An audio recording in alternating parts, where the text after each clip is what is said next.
Bien, on donne une équation comportant ln. Pour résoudre une équation comportant ln, la première chose à faire, c'est de trouver le domaine de validité. Pour résoudre une équation comportant ln, la première chose à faire, c'est de trouver le domaine de validité. Je vois ln, x doit être strictement supérieur à 0. Je vois ln, x doit être strictement supérieur à 0. Ici, par exemple, je vois ln, x doit être strictement supérieur à 0. Le carré, c'est pour ln et non pour x. Là aussi, je vois ln, x doit être strictement supérieur à 0. Certains vont penser à 30. Parce que si vous avez moins 11, ln de x plus 30, ils vont croire que 30 aussi se trouve devant ln. Sauf qu'on peut emmener 30 par là. Bien, donc là, je vois ln, x doit être strictement supérieur à 0. Mais bon, si c'était écrit ln de x plus 30,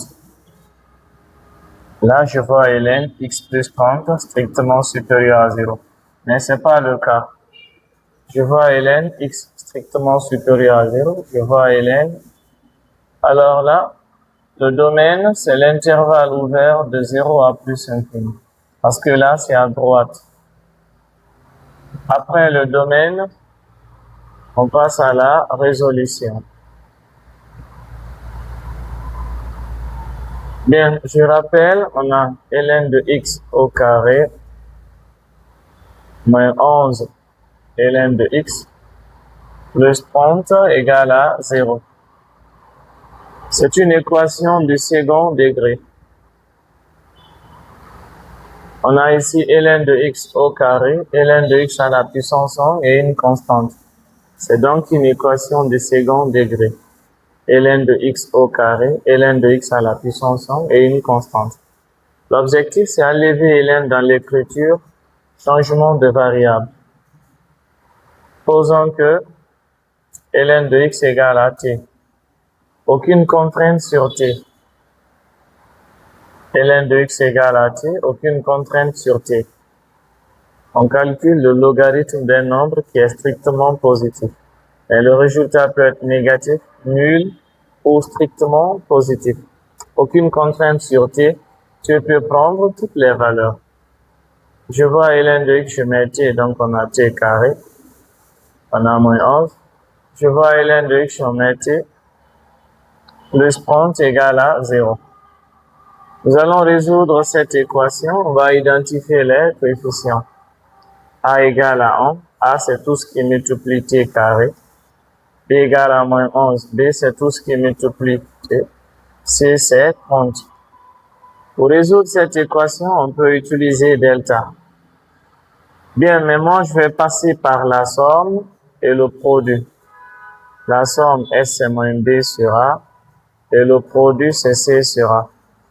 C'est pas aisé dans tous les cas d'utiliser la somme et le produit. C'est mieux de passer par delta. On a moins de la formule, B vient avec un signe moins plus. 11 sur 1, c'est 11. Et c'est C sur A. C, c'est 30. 30 sur 11 qui donne 30. On trouve deux nombres dont la somme donne 11, le produit 30. Le produit 30, on a 5 fois 6. Et la somme, 5 fois 6, 30.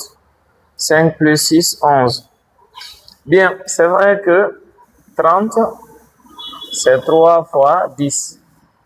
Mais sauf que 3 plus 10 ne donne pas 11. Il faudrait que ça vérifie le produit et la somme. Sinon, on pouvait dire aussi que 30, c'est 2 fois 15. Sauf que 2 plus 15 ne donne pas 11. Parce qu'il faudrait que ça vérifie le produit et la somme.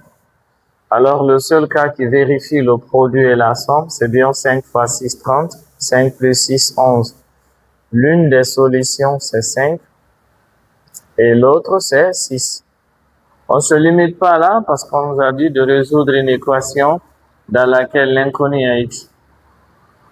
Bien, mais on ne pouvait pas trouver x sans trouver t.